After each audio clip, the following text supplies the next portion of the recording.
Hello दोस्तों, नमस्कार। स्वागत है आपका हमारे यूट्यूब चैनल में। आज की इस वीडियो में हम बात करेंगे अक्षांश रेखाओं के बारे में। अक्षांश रेखाएं क्या होती हैं, अक्षांश रेखाएं कितनी होती हैं, इस तरह के प्रश्नों को हम देखेंगे। तो चलिए शुरू करते हैं। अक्षांश रेखाएं क्या होती हैं? अक्षांश रेखाएं ग्लोब पर क्षैतिज रेखाओं को अक्षांश रेखा कहते हैं।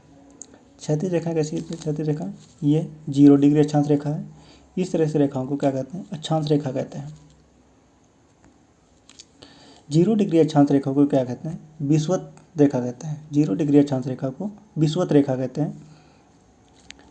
23.5 डिग्री उत्तरी अक्षांश को कर्क रेखा कहते हैं और 23.5 डिग्री दक्षिणी अक्षांश को मकर रेखा कहते हैं।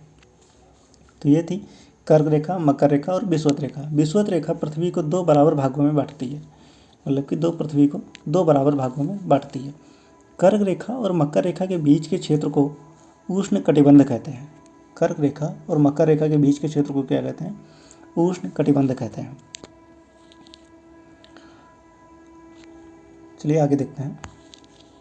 ग्लोब पर स्थित क्षैतिज रेखाओं को अक्षांश रेखा कहते हैं। जैसे हमने बताया, ग्लोब पर स्थित क्षैतिज रेखाओं को अक्षांश रेखा कहते हैं।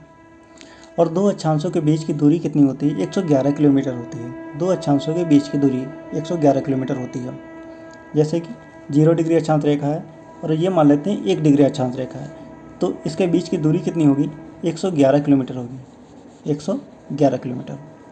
2 अक्षांशों के बीच की दूरी कितनी होगी? 111 किलोमीटर। अगला है, कुल अक्षांश रेखाओं की संख्या 181 होती है। तो देखते हैं कुल अक्षांश रेखाओं की संख्या कैसे 181 होती है। ये तो हो गई 0 डिग्री अक्षांश रेखा। 0 डिग्री से उत्तर पे जाने पर, उत्तर की तरफ इधर जाने पर टोटल अक्षांश रेखाएं कितनी होती हैं? 90 होती हैं। टोटल अक्षांश रेखाओं की संख्या कितनी होती है उत्तरी ध्रुव में? 90 होती है। और विषुवत रेखा से नीचे दक्षिण में जाने पर भी कितनी अक्षांश रेखाएं होती हैं? 90 होती हैं। मतलब कि ये 90 और 90 180 हो गई। और एक ये होती है अक्षांश रेखा जिसको विषुवत रेखा कहते हैं, 0 डिग्री अक्षांश रेखा, ये भी एक होती है। तो टोटल कितनी हो गई? 181। तो अक्षांश रेखाओं की कुल कितनी संख्या होती है? 181 होती है। आगे देखते हैं, अक्षांश रेखा के बीच का क्षेत्र क्या कहता है? अक्षांश रेखा के बीच का क्षेत्र को कटिबंध कहा जाता है। मतलब कि अक्षांश रेखाओं के बीच के क्षेत्र को कटिबंध कहते हैं। जैसे यहाँ पे दिया हुआ है उष्ण कटिबंध, शीतोष्ण कटिबंध, शीत कटिबंध। इसलिए अक्षांश रेखाओं के बीच का क्षेत्र है, इसलिए इसको कटिबंध कहते हैं। कटिबंध के नाम से या जोन के नाम से जाना जाता है। कर्क रेखा Tropic of Cancer 23.5 degree north में, और मकर रेखा ट्रॉपिक ऑफ कैप्रिकॉर्न 23.5 डिग्री दक्षिण में, और विषुवत रेखा या इक्वेटर या 0 डिग्री।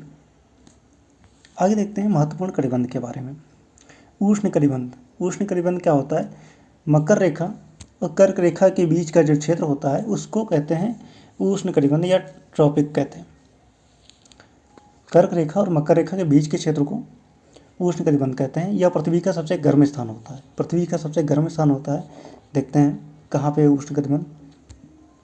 ये कर्क रेखा, ये मकर रेखा है। इसके बीच का जो क्षेत्रफल है, इसका जो बीच का जो क्षेत्र है वो है उष्ण कटिबंध। सूर्य की किरणें लगातार यहाँ पर पड़ती रहती हैं, इसलिए यहाँ पर सबसे ज़्यादा गर्मी होती है। उसके बाद में आता है शीतोष्ण कटिबंध। 23.5 डिग्री उत्तर से लेकर के 66.5 डिग्री दक्षिण उत्तर तक, 23.5 डिग्री उत्तर से लेकर के 66.5 डिग्री उत्तर में, और 23.5 डिग्री दक्षिण से लेकर के 66.5 डिग्री दक्षिण में, ये जो क्षेत्र होता है ये होता है शीतोष्ण कटिबंध। ये होता है उत्तरी शीतोष्ण कटिबंध। उत्तर में है तो उत्तरी शीतोष्ण कटिबंध, दक्षिण में है तो दक्षिणी शीतोष्ण कटिबंध। यहाँ पे क्या होता है? यहाँ पे मौसम समान रहता है, मतलब कि ठंडी और गर्मी लगभग बराबर रहती है। इनके तापमान का अंतर ज़्यादा नहीं होता है। गर्मी और सर्दी के मौसम में तापमान का अंतर अधिक अंतर नहीं होता है, इसलिए इसको समशीतोष्ण भी कहते हैं। फिर आगे आता है शीत कटिबंध। शीत कटिबंध में कहाँ क्या होता है?